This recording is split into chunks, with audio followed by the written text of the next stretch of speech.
Today at the Barrel Age, we're gonna not just taste the bourbon, we're gonna listen to the bourbon. We're gonna hear what the label says and translate what that label tells us. We're not just tasting bourbon today, we're reading it. This bottle is Redemption 10-year-old barrel proof high rye bourbon. Not only is this a legendary bottle, it's also a great example of how we talk about bourbon and how you can speak bourbon's universal language. Almost every word on this label means something really important. Redemption, high rye, barrel proof, Indiana, batch number. These are not throwaway details. This is the story of what is in this bottle. So let's start with the name, Redemption. The brand's original messaging is that they want to reestablish rye as a major force in American whiskey. That shows up all over when you hear them talk about their spirits lineup. Even this, a bourbon, is made with a mash bill that contains a high amount of rye, and the brand is framed as rye built. That matters a lot because this bourbon house is telling you right up front that spice is going to be a prominent flavor in their offerings. Now, this is the part people who don't know get snobby about. Indiana, a lot of new drinkers get trained incorrectly. They think Kentucky is the entire story, but I promise you, it is not. Midwest grain producers, Ross and Squibb Distillery in Indiana, Lawrenceburg to be exact, traces its history back to 1847. I know. MGP says they are one of America's last Prohibition-era distilleries. So if you hear somebody talk about Indiana, it's fake bourbon country, they're telling on themselves, and they either need to be gently educated or aggressively not listened to. Indiana ain't no loophole. They are a direct part of the tradition. So that brings us to MGP, Midwest Grain Producers. They are not an anonymous bulk shill that just pours out bourbon without label and without portfolio. They're a major distilling force, and their capability is deep. One of MGP's more famous bourbon offerings is expressed by their mash bill, and that's a good way to tell a lot about what's going to be in the bottle and a good way for you to find when MGP is in the bottle, because MGP does not brand bourbon under their own name. This offering is 60% corn, 36% rye, and 4% malted barley. MGP is the reason why I don't first ask who made the whiskey. I first ask, what is the mash bill and was it made well? Now, what is high rye bourbon? Why does it matter? This is where the language can get slippery. Under federal standards, bourbon is defined as whiskey that is distilled from at least 51% corn, aged for at least 2 years in new charred American oak barrels anywhere in the contiguous 50 states. There is no separate federal class designated for high rye. It's not a legal category like bottled in bond. It's producer language. The 36% rye here is going to influence the taste of the bourbon in a really noticeable way. Now, the best way to describe high rye bourbon is going to be spice-led. The counterpoint to high rye bourbon, in my opinion, would be wheated bourbon, where a high rye bourbon is going to lead with bourbon's signature vanilla caramel and then wallop with spice. Wheated bourbon is going to start with that vanilla caramel and then melt into enrapturing sweetness. I really enjoy high rye bourbon for cocktails because of that spice profile. I really enjoy it for sipping because there's just so much to contemplate. And I really enjoy high rye bourbon because some of the producers that are my favorite, that is what they primarily make. The proof is in the potion. I like that. We're going to use that for something. Proof is just alcohol by volume multiplied by 2. So this is 114.4 proof. That means the alcohol by volume is 57% of what in here is alcohol. The rest of it is the most important thing that we deal with, water. Remember that. Proof is not about pumping your chest. The more proof, the more aroma, the more flavor, the more texture. And we judge the best spirits like this. Can you give me more proof? And can you give me less heat? Proof and heat go up. The best makers are able to keep raising the proof without raising the heat and turning the product into rubbing alcohol. walk like an Egyptian.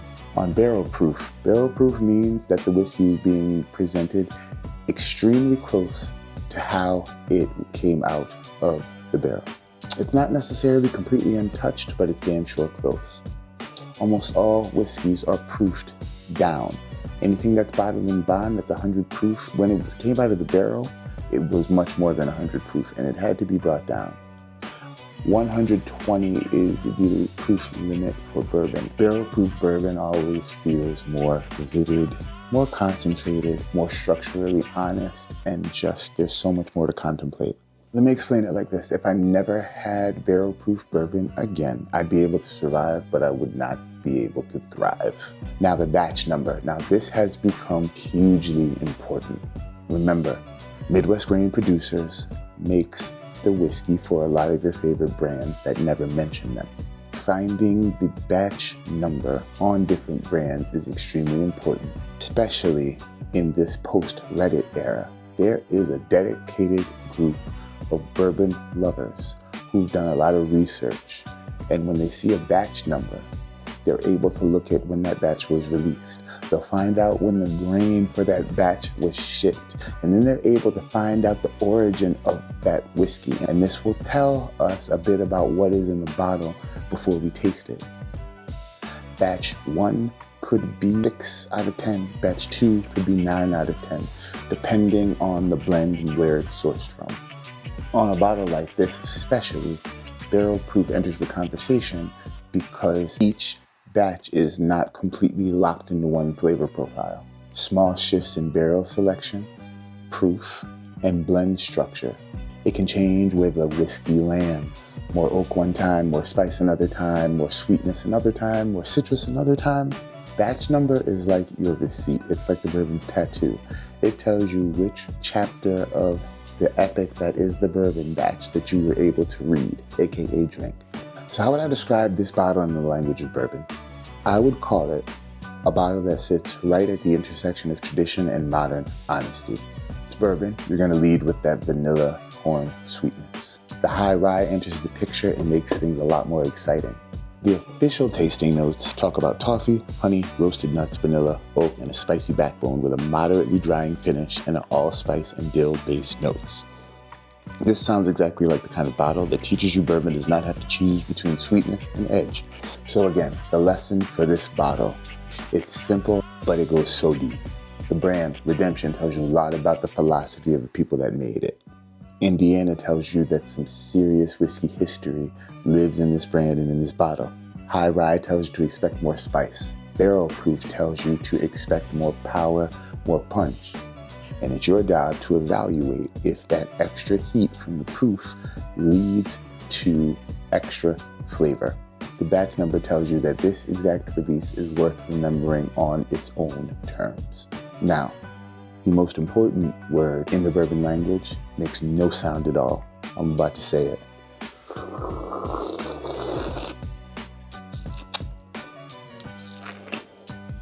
Right there. Good God Almighty. So, I made up a word in bourbon language. This is my addiction, and it's called fleet. Fleet is a mix between the words flavor and heat. And I want to know my bourbons have a high fleet factor. When you got a high fleet factor, that means you got more flavor, less heat, and you were made perfectly. You shouldn't exist. That was the awesome alarm. You shouldn't exist because it is not easy to make something like this. But you do exist. Why? Because bourbon lovers aren't just the drinkers, they're the makers. This was the language of bourbon. I want you to enjoy this bottle with me. Next time we're going to learn more about the brand Redemption, more about Midwest Grain Producers, more about how different batch numbers really play a part in what we're doing here. Every single day, I want you to discover your signature style of whiskey. I want you to have a conversation with the person at your local bottle shop about batch numbers on certain select bottles. I want you to get into the Reddit thread of bourbon and talk to a guy named Prep Delush because you're going to learn a whole lot and listen to what he says.